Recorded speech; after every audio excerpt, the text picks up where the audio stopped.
Can I start? I can. Thank you. Ladies and gentlemen,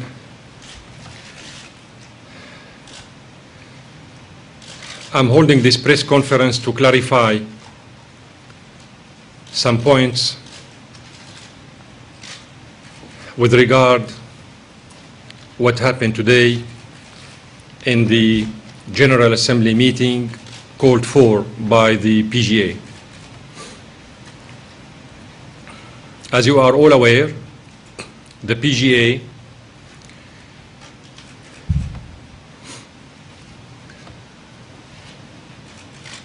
has violated all kinds of rules and procedures related to the mechanisms agreed upon by the international community on how to undertake the General Assembly business.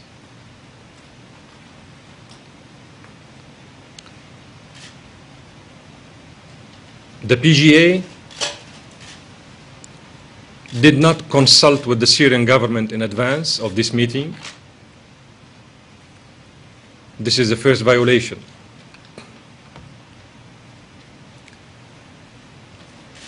And the PGA violated his commitments in his capacity as President of the General Assembly when he cut off the media coverage of the meeting, in spite of the fact that, as you are all aware, he sent to all the reporters through his spokesperson a note informing all of you that the meeting is open to the media and to the reporters, as well as to the UNTV and webcast. And this is a document issued by his spokesperson and sent to all of you, certifying the accuracy of what I'm saying. This is the second violation. The third violation is that he prearranged a prefabricated meeting to defame Syria through orchestrating a session where only Ambassador of Saudi Arabia spoke, plus Kofi Annan, as if this meeting was pre-scheduled and pre-arranged in order to give the floor exclusively to the point of view of Qatar through the PGA himself, as well as to the Ambassador of Saudi Arabia.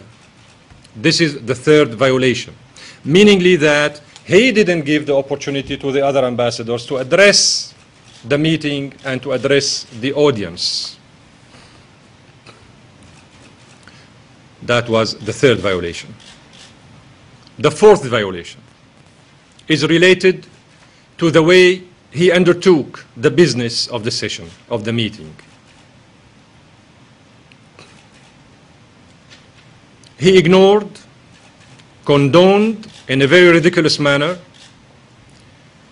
my repetitive request to take the floor on a point of order, then on a second point of order, then when I asked to take the floor at the end. That was the fourth violation. The fifth violation is that, and in my humble opinion, that was the most important one he made. When I asked him to call on the meeting to observe a minute of silence for the souls of the victims, all the victims that have fallen down in Syria so far.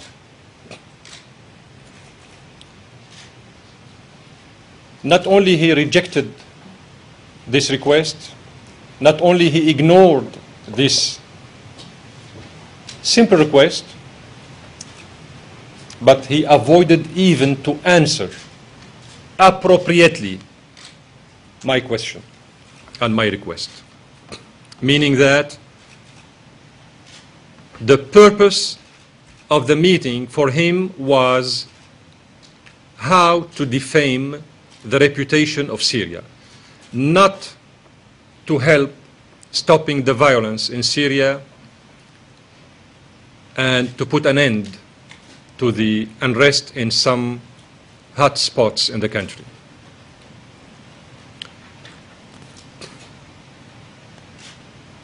So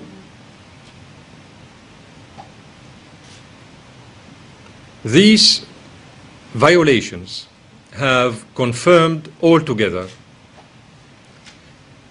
our point of view, as well as many ambassadors' opinions, that the PGA has misused his post as PGA to impose and dictate on the member states the Qatari and Saudi agendas,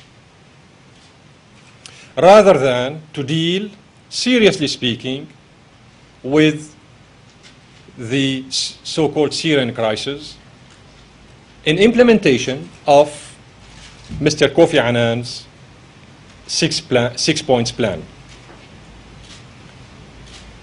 By the way, Mr. Kofi Annan, in his introductory remarks, gave credit to the Syrian government's commitment towards his plan, and he said it in a very clear-cut way, very crystal-cut way, that the Syrian government is fully committed to the success of the mission. So today's meeting was really a pity.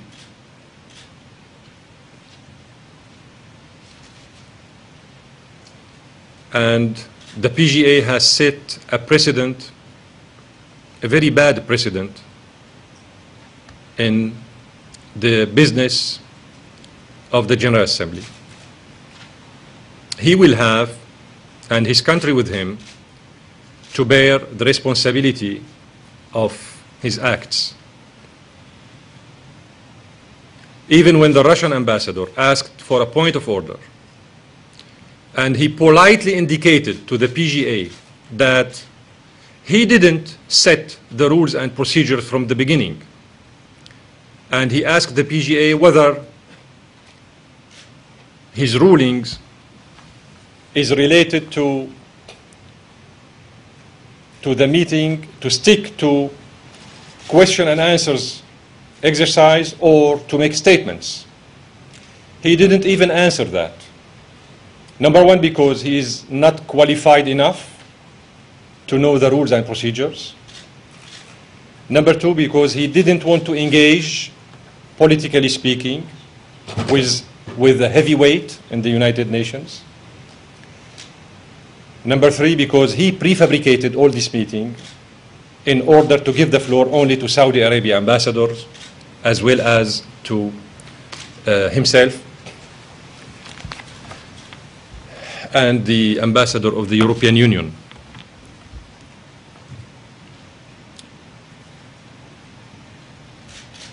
By the way, according to the rules and procedures set up by the General Assembly himself under the chairmanship of that president, he should have given the floor to the Russian ambassador before giving the floor to the European Union ambassador.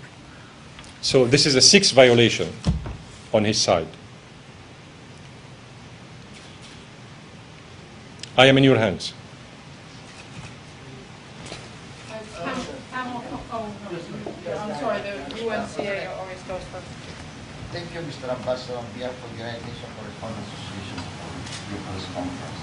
And my question is this: when was presented the other day by the PGA this meeting, or this section, if you want to call it, was simply saying that it was to hear Kofi Annan. Now you're educated us about all this procedure, who comes first, Russian. But bottom line, you said that there was a presentation, and I consider personally that the presentation, to hear from Kofi Annan, we know the Qatari position for the President of the General Assembly position, and we heard the Secretary General new position after listening from Kofi Annan. What's your point to engage in a strategic duel against the Qatari or regarding the legitimacy of having the floor or the substance of the issue that is the Syrian crisis? Thank you very much. I will engage with you on all the very important points you have raised. But first of all, the purpose of my meeting with you today is to clarify my government's position, as well as to show to all of you that the PGA is a biased person,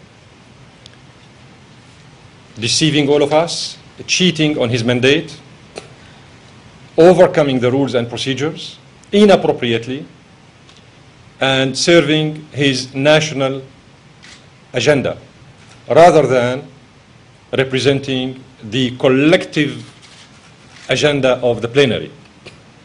Otherwise, he wouldn't have cut off the media coverage, and he wouldn't have asked the reporters to leave, and he wouldn't have had to stop me while reading my statement.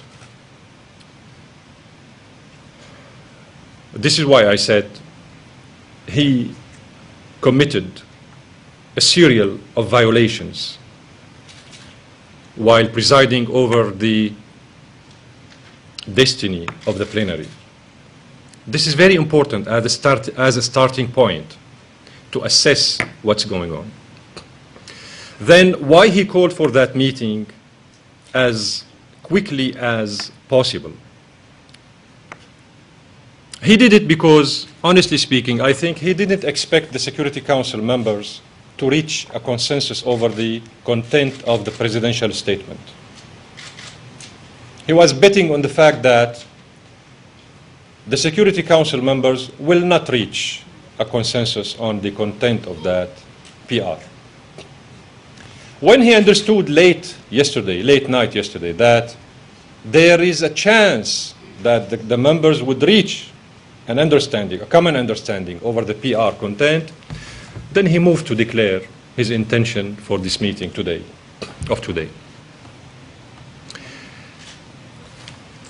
Another point, as I said at the beginning, if he had any slight good faith, he would have respected his own instructions of calling on the reporters and the media and the UNTV and the webcasts to come to the meeting. This is his own instructions sent to all of you. But you know what?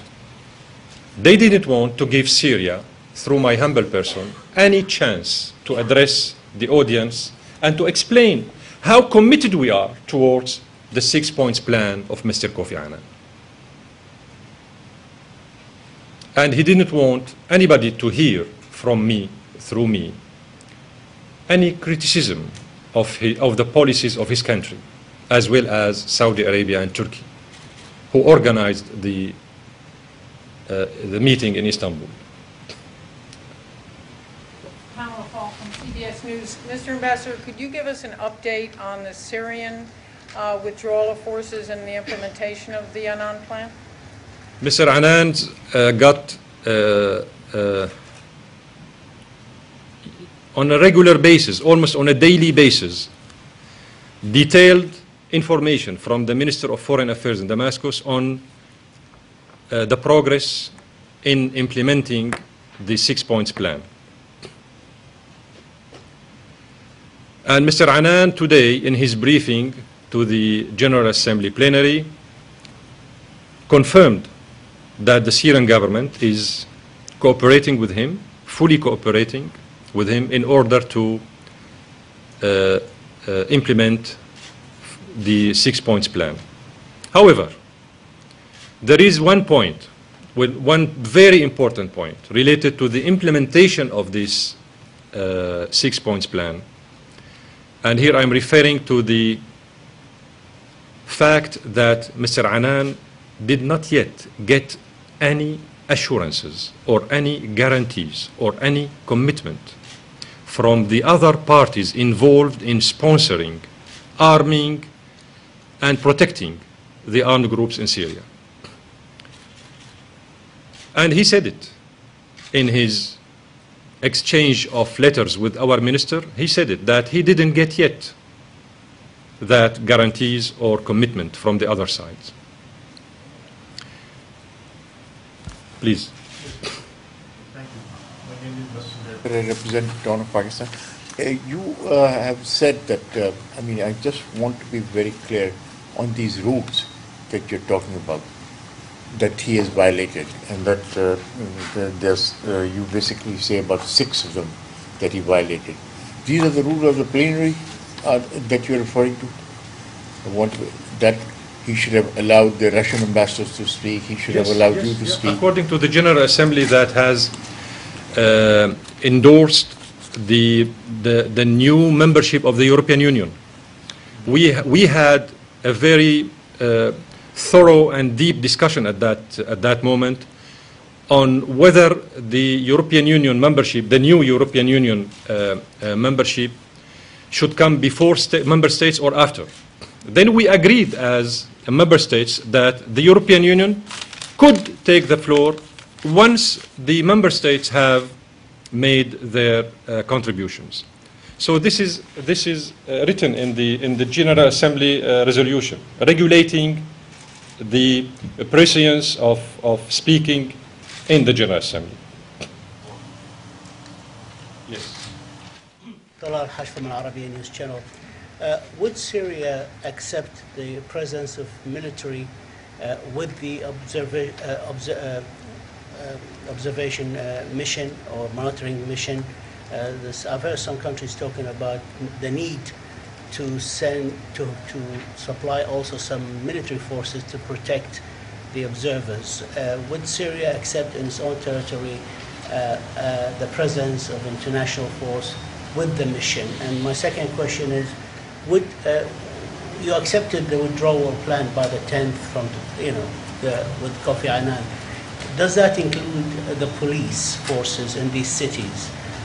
They are not military, but the understanding of the Syrian government, does the withdrawal plans by the 10th of April, does it include also police forces that exist in these cities to keep the peace?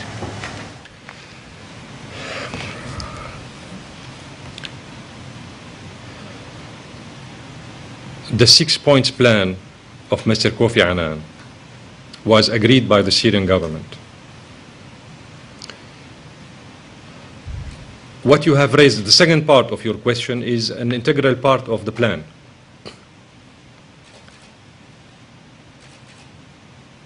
The plan speaks about deployment of observers from the population centers, withdrawal of the heavy army weapons from the population areas, population centers.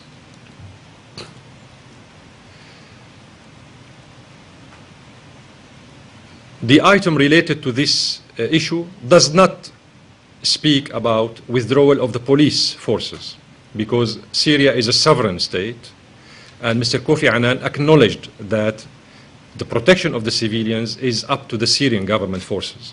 So the government will still keep its law enforcement forces wherever it deems necessary. And Mr. Kofi Annan knows that.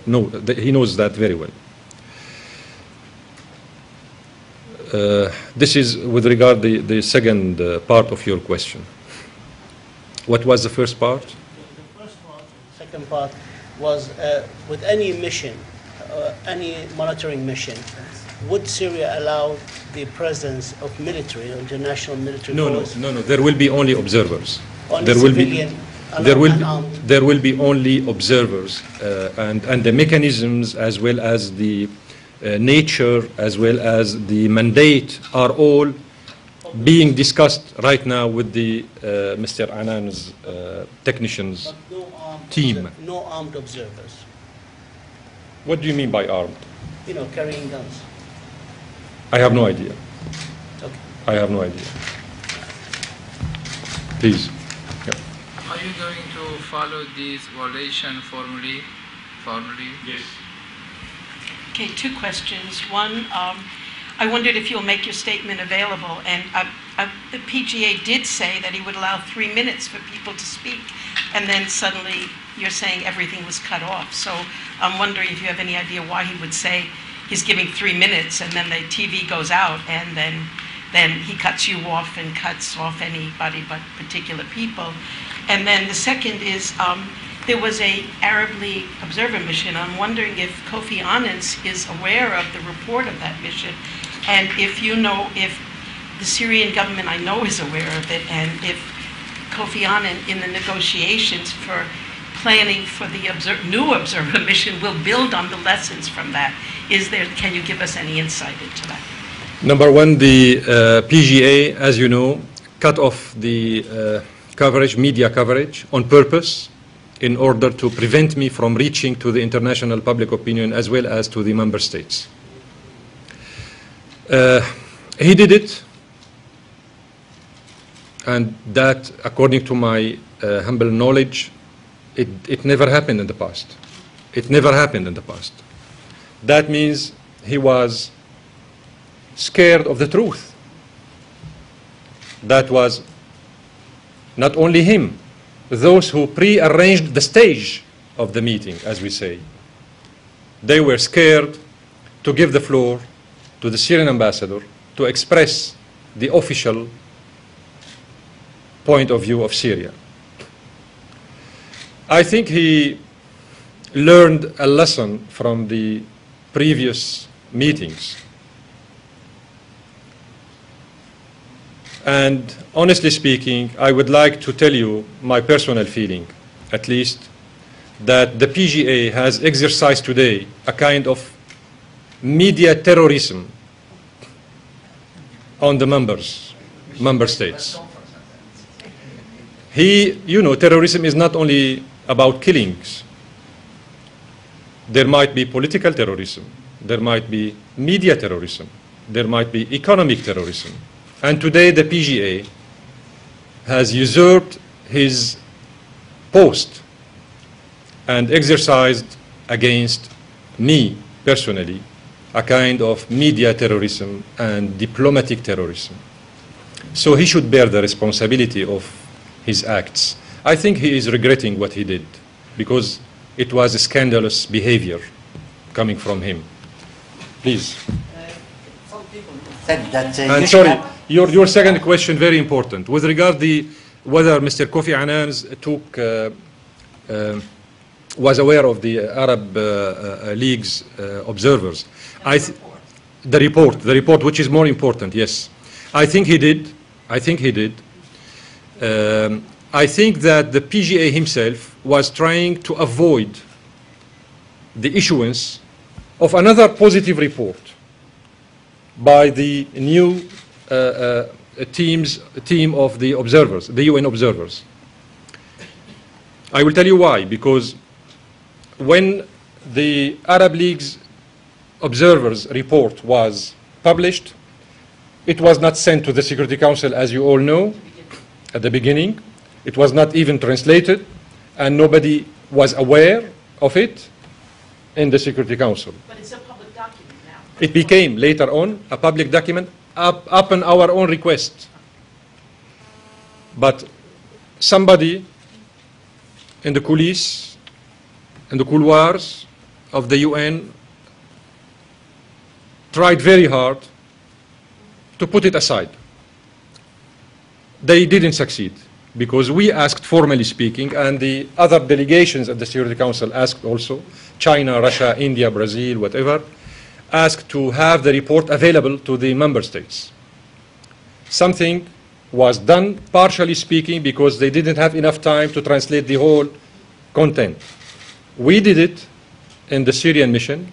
We forwarded to some member states in the council, one day before the session of the council was held, a brief of the most important points of that report. The point is that, and this is very important, when we succeeded in conveying the content of the report to the members of the Security Council, immediately the Gulf Arab states decided to withdraw their observers from the mission in order to kill any chance for this mission to continue its job. So their bad faith and bad intentions appeared long time ago when the issue of the Arab League observers was at the table. Yeah, my question was Sorry for... some officials at the United Nations suggested that they should have approached the office of the PGA in order to have your statement presented at the unofficial meeting, as they called it. Do you think that this is the procedure that should have been followed?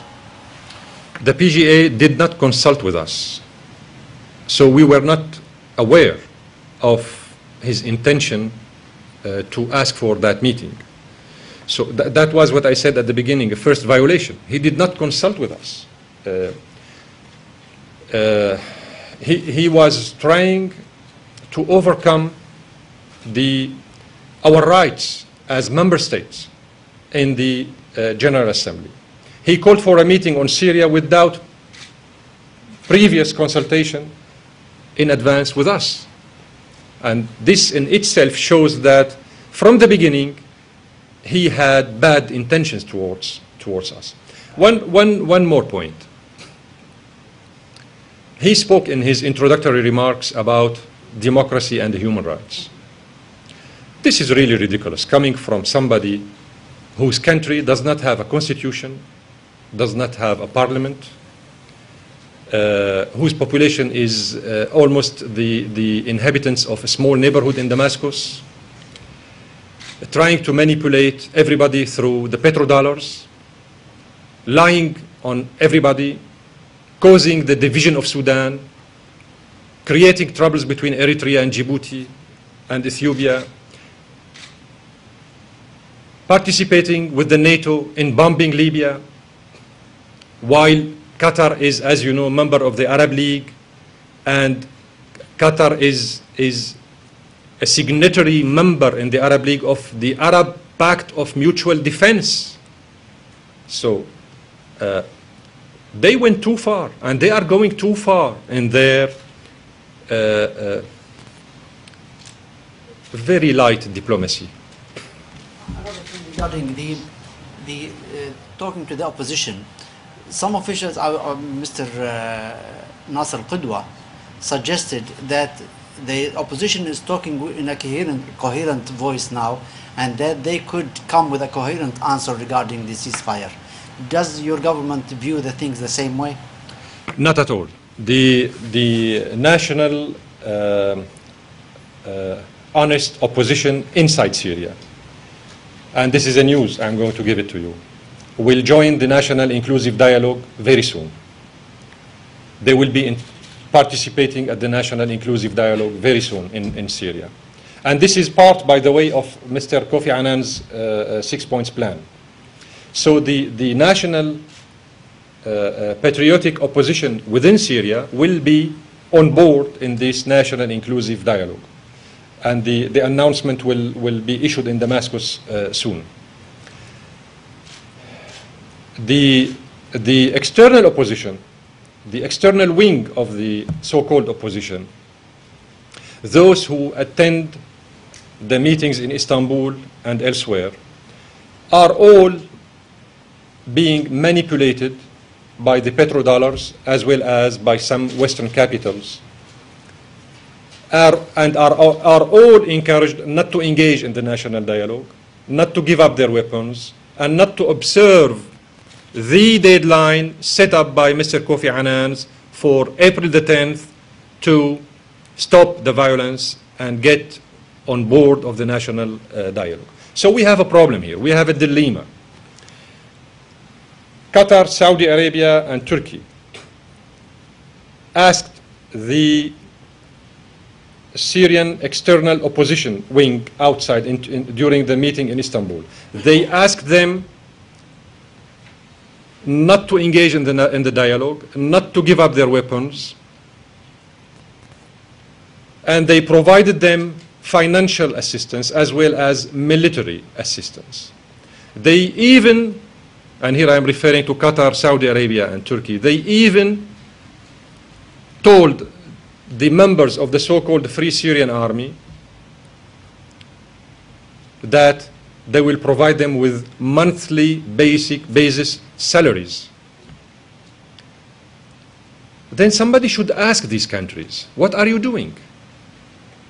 Either you should commit yourselves to Mr. Annan's mission and stop inciting to violence and manipulating the external wing of the opposition by not providing financial and military assistance, or you should say that you are seriously implicated and involved in creating a parallel track to Mr. Kofi Annan's mission in order to undermine the mission of Kofi Annan.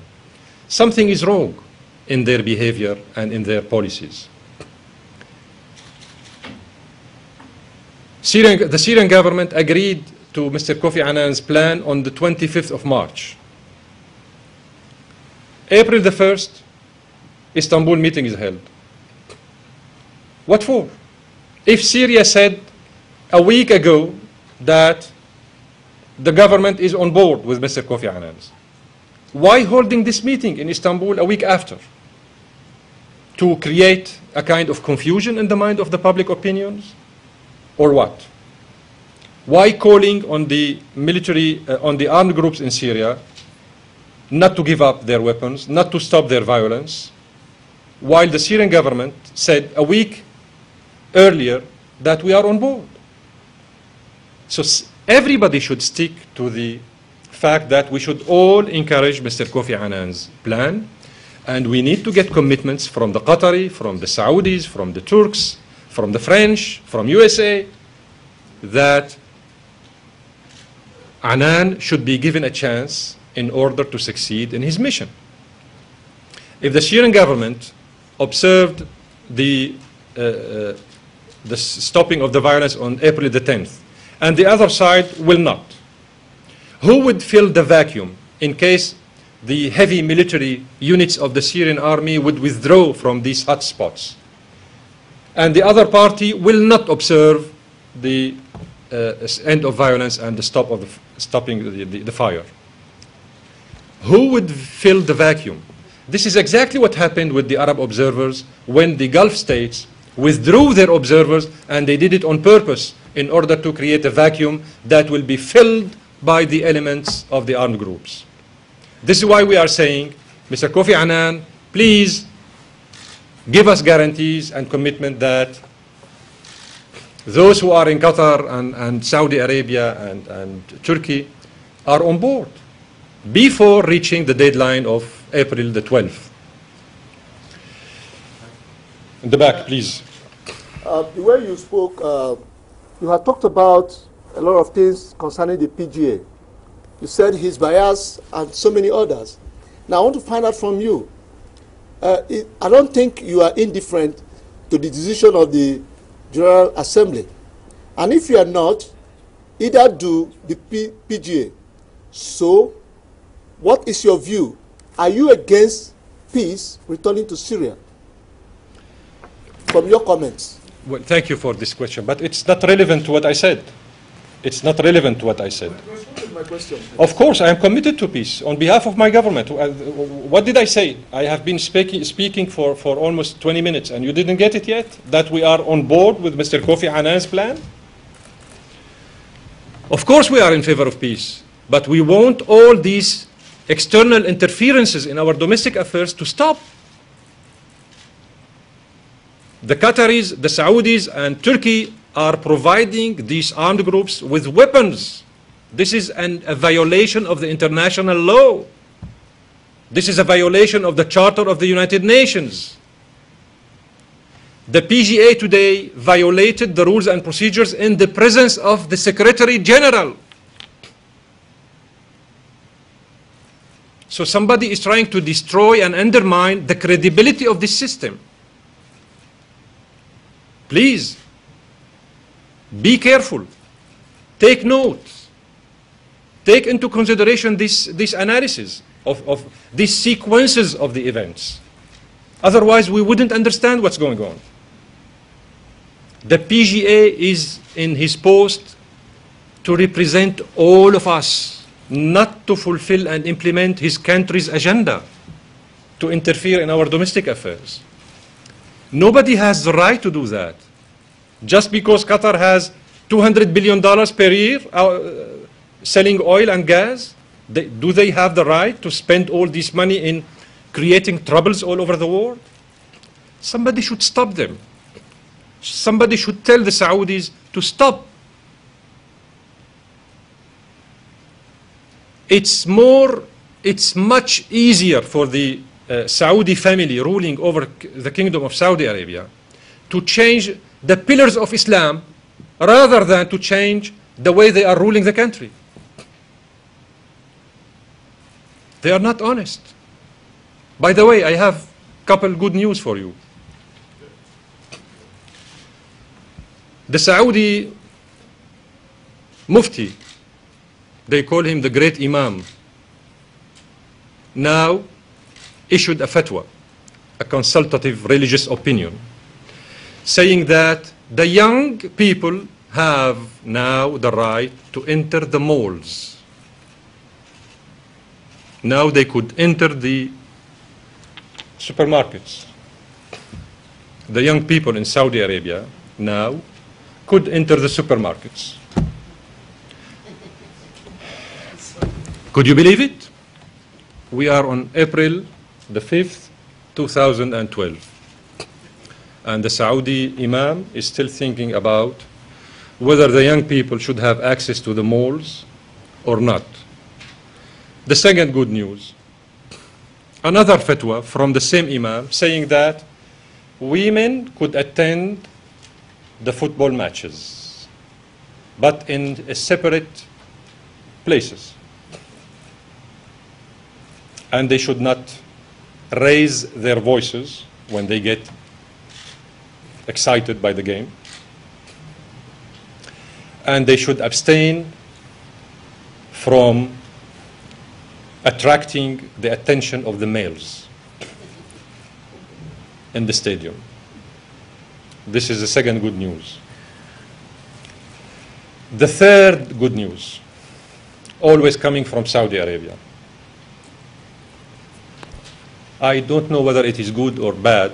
For me, it is ridiculous, but I will say it. The same Imam, gentlemen, ladies and gentlemen, said that all churches in the Gulf area should be destroyed. And that a Christian or a Jew should not have the right to be buried in the area of the Gulf states. We are April the 5th, 2012, and we still hear such ridiculous and provocative statements coming from Saudi Arabia on behalf of people who call themselves the custodians of the holy shrines. I'm sorry, I've been raising my hand since the beginning. And Sorry, I feel you're doing to me what you were done this morning. I didn't pay attention, sorry. Yeah. Thank you very much. Your government said that they have partially withdrawn from 3 cities. And American Ambassador Susan Rice said this morning that they know that actually the violence have intensified in those 3 cities. Even yesterday was the worst under what they apparently know. And she said that they want actions and deeds instead of words. What do you think is happening here? Why there is such a disagreement in what your government is saying and what the U.S. say they know? the U.S. officials, USA withdrew their ambassadors in Damascus, as you know, and they shut down their embassy. So when the American ambassador says that she knows, actually she doesn't know, because she doesn't have any eyewitnesses on the ground. But they have plenty of satellites and Hold on, sources hold and on. intelligence. That did not serve them at all. When they invaded Iraq, they falsified facts. When they invaded Afghanistan, they falsified facts. They do have all kind of sophisticated technology, but they don't take good advantage of them. What she said, by the way, what she said was partially true, because indeed the hostilities escalated in some areas in the country. And the reason is related to what I have already elaborated, what I have already explained to you.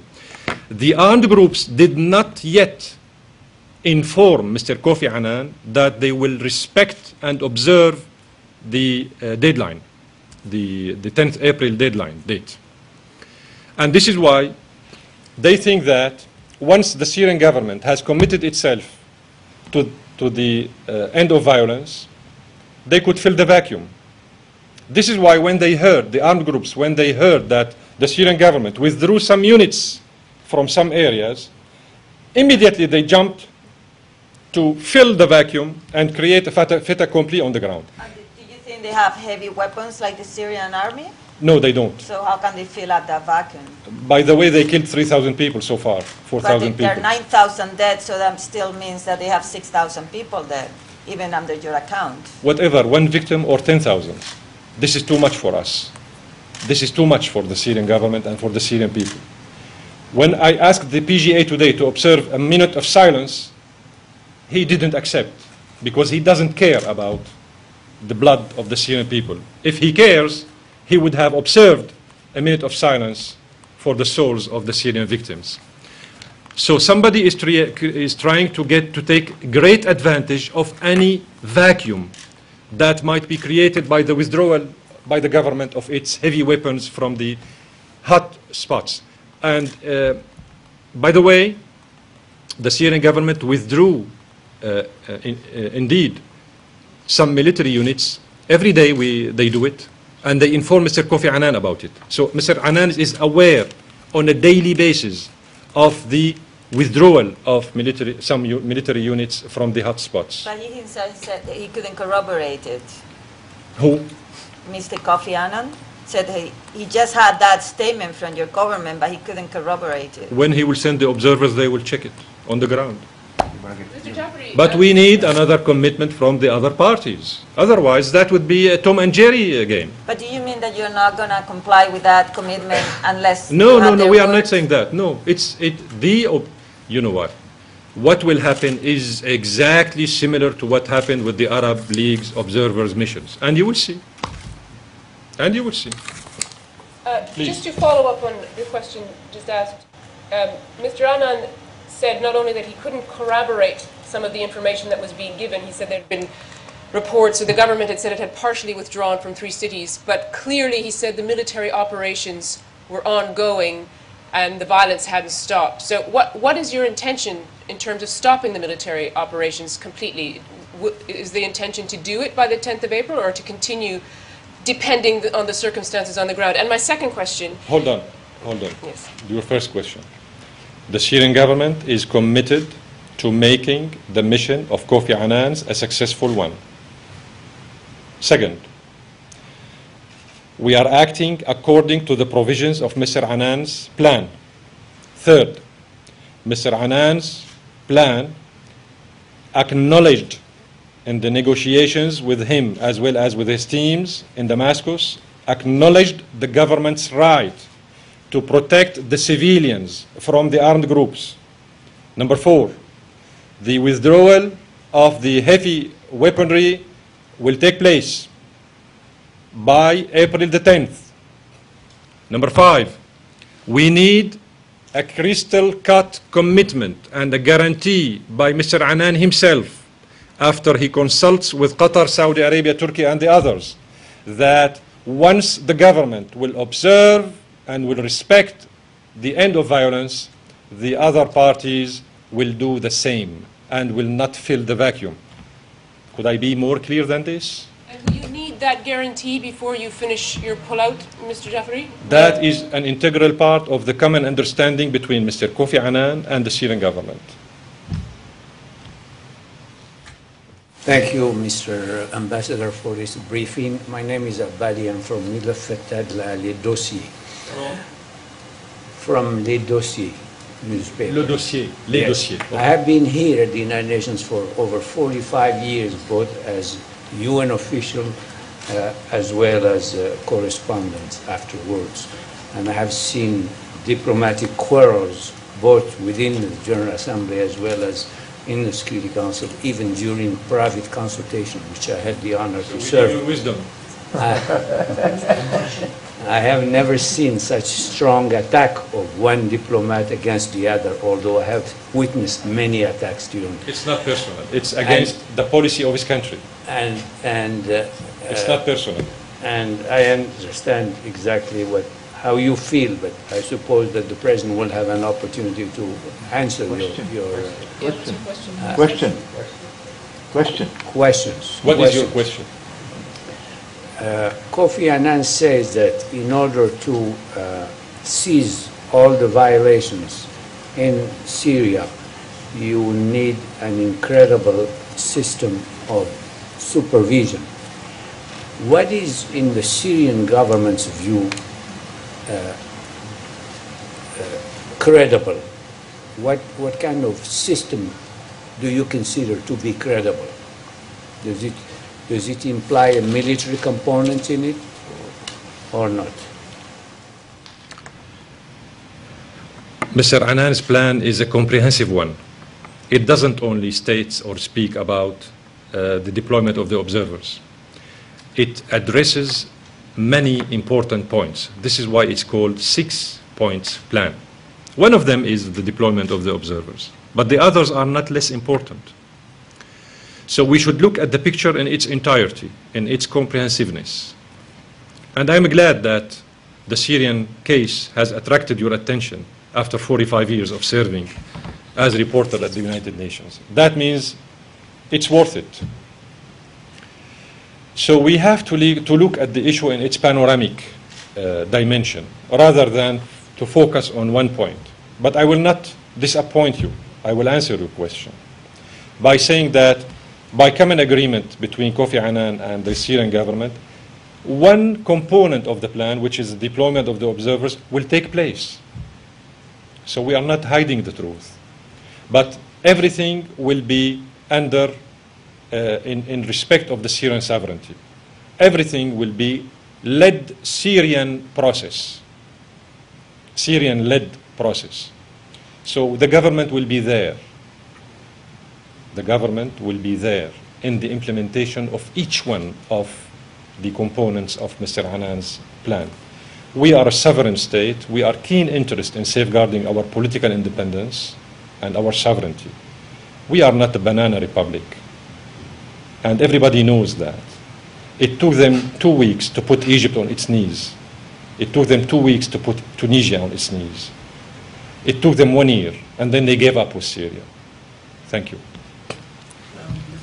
Matthew, please. Yes, just to try to drill down into what happened earlier today, I asked the spokesman for the Secretary General why the UNTV cut off, and he said, I would like your response. He said it was an informal meeting, so these are generally not televised, but because Ban Ki-moon spoke and the PGA and Kofi Annan, there was, quote, evident public interest. So they televised that portion but not the other. I wanted to know what you think of that response, and also more generally, what you think of the Secretary General's role in this year that you've talked about. I mean, he's acknowledged taking flights from the Qatari government. He's in most circumstances, he says that things are up to my comment, for example, on hiring an alleged war criminal as his own advisor. But in this case, he's taken a different approach. Do you think so, and if so, why?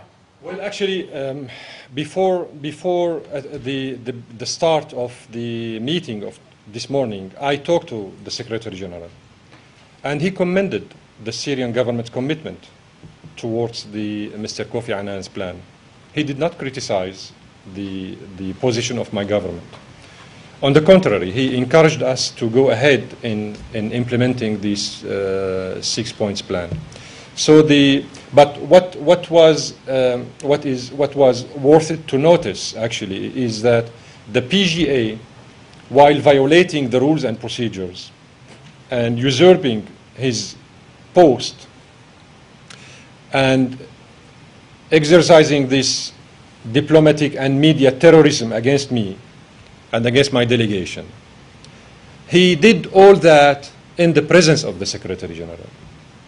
And that, in my humble opinion, was also another insult to the intelligence of the Secretary General.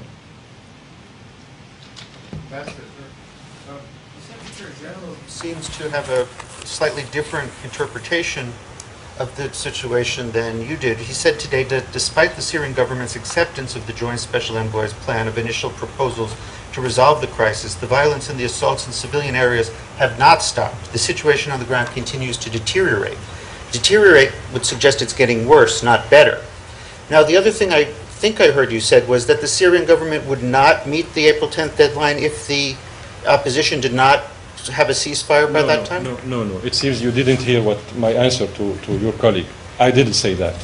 I said those who will not commit themselves to respecting and observing the end of violence by April the 10th should bear the consequences of their acts. It will be up to Mr. Kofi Annan to come and brief everybody in here about who is violating who, about who is violating what. So we are... But by the 10th of April, the equipment and the soldiers will be moved out. Heavy weaponry will be withdrawn from the population centers. But the police and the enforcement law forces will be there. And Mr. Kofi Annan knows that. This is part of the deal. Regardless of the behavior of the opposition. This has nothing to do with the behavior of the opposition. Okay. We are talking about stopping the violence, not deploying police forces. Okay, the deployment of the police is to protect the civilians. Okay, what do you say to the Secretary General's harsh words about the acceptance of the plan, and yet the situation continues to... These are not harsh words. These are factual. He is right. Mm-hmm. In some hotspots, yes, the situation is escalating. And I explained why. Because the armed groups are taking advantage of the absence of any commitment by the Saudis, by the Qataris, by the Turks, about respecting and observing the end of violence by the deadline set up by Kofi Annan's, April the 10th. Mr. Ambassador, you complained about the Qataris not consulting you in advance of holding this conference today. He did it 4 times before. Okay. But with regard to this meeting today, as you know that Kofi Annan has been mandated by the General Assembly resolution and not by the Security Council, and he would have at one stage to report back to the General Assembly. If you were consulted in advance and given the opportunity just to be asked, would you be able to say no? Yes. Why? I wouldn't have said no. Okay. But I would have the opportunity to express my government's position. We are here member states. Member states. We are not members YouTubes. We are not members newspapers. We are member states. We have the right to convey our official position to the PGA as well as to the other member states. This is a very serious issue. So you would have accepted the convening of this meeting for Kofi Annan to report back to his employer? Why not? Yes. But you would have insisted on the right to address the meeting and to have the media coverage so that the international public opinion would have heard the Syrian government's official position. Thank you very much. How far your government are going to cooperate with Kofi Annan, and what are your expectations from him? When we declared our commitment towards the success of Mr. Kofi Annan's mission, we did it on the 25th of March, at a time where nobody was expecting the Syrian government answer to be positive, but it was positive. So we told him on the 25th of March that we are on board. Immediately, starting from the 26th, the escalation of the military operations by the armed groups has escalated. Why? Because they knew at that moment that the Syrian government would take away any justification from the armed groups to continue their military attacks. A week after the Syrian official commitment towards guaranteeing the success of Mr. Kofi Annan's, the enemies of Syria met in Istanbul and declared their other commitment to provide the military groups with arms and weapons, to send them salaries for the members of the so-called Syrian Military Free Army, as well as to send them and provide them with weapons. So either we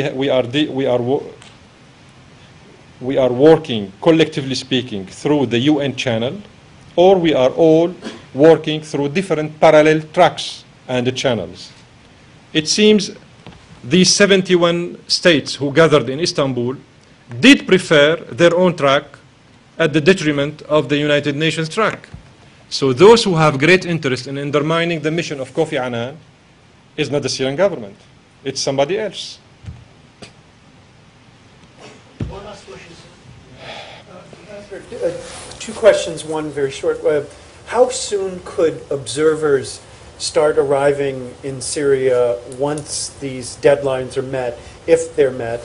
And then the second question, one of the diplomats after the GA session was speaking about your request for a minute of silence, and he was quite derisive, I would say, about it. He said that the Syrian government was responsible for most of these deaths, and so it was, what he said, were crocodile tears coming from you. How do you respond to that kind of sort of derisive view coming from some Western countries? This is a provocative way of assessing what's going on the ground. Let's say that, let's suppose for the pleasure of talking that he was right. Actually, I didn't ask to observe a minute of silence for the souls of the victims who were killed by the armed groups. Exclusively and only. I said a minute of silence for the souls of all the victims in Syria. All the victims. Whoever is behind the killings.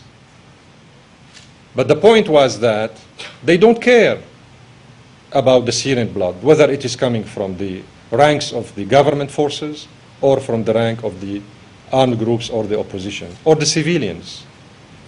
Their main interest is to create and to implement their own interventionist agenda into our domestic affairs. If he was really sincere about being keen interest of safeguarding the Syrian blood, if he was a little bit smart, he would have played this game and stood for one minute of silence. But unfortunately, he wasn't. Master, on this follow what Louis said about this, deployment of observers and monitors, which is essential if once the ceasefire is reached. So, do you think that they will have complete freedom to, monitor the ceasefire? Absolutely. Absolutely. Yes, sir. Absolutely. Because as I said in answering the question of our colleague here present, I said the plan of Kofi Annan is about 6 important steps, not only one. Once implemented on the ground, you will see that in principle, in theory, the violence should end. As far as we are concerned, the way we look at it, in theory, if we implement and everybody is committed to the 6 points plan, things should be very quiet on the ground. Because the issue is not only about deploying observers. The deployment of the observers, you know why? What is the main task of that? Is to supervise and make sure that the implementation of the 6 points is going on very well. So they are not going to control or monitor the Syrian army or the Syrian police or the Syrian authorities. They are going there to double check and to supervise and monitor the implementation of, by all sides, of the 6 points plan. Please. This is the last question. Mr. Annan, Deputy Mr. Nasser al-Qudwa has been conducting many talks with what you describe as external Syrian opposition. Have you taken these talks that he held and the results of these talks, which we hear at the highest level at the UN that they have been very encouraging from the Syrian opposition? Have you taken them into account, or is it because Nasser al-Qudwa you have a position from Nasser al-Qudwa you haven't? I haven't heard, neither my government did, any encouraging news coming from the external wings of the armed groups. I haven't heard so far any positive. Are you privy to the results of his meetings? I am what? Are you privy to the aware of the results of his talks with the? We deal with Mr. Kofi Annan in his capacity as a special envoy of the United Nations. Has he informed you? Only. Has he informed you? Has he informed you of Nasser al-Qudwa's talks? I don't know. I'm not aware. Okay. Mr. Annan I'm said not in aware. his speech today that the opposition, all elements of the opposition, had committed to the plan. So he himself is saying that they're on Excellent, board. excellent. We need it in a written form. So you don't believe him? We need it in a written form. The way we informed him that we are on board, we send him a letter. This is going to be part of history. We need a written commitment by everybody, including the Imam of Saudi Arabia. Thank you.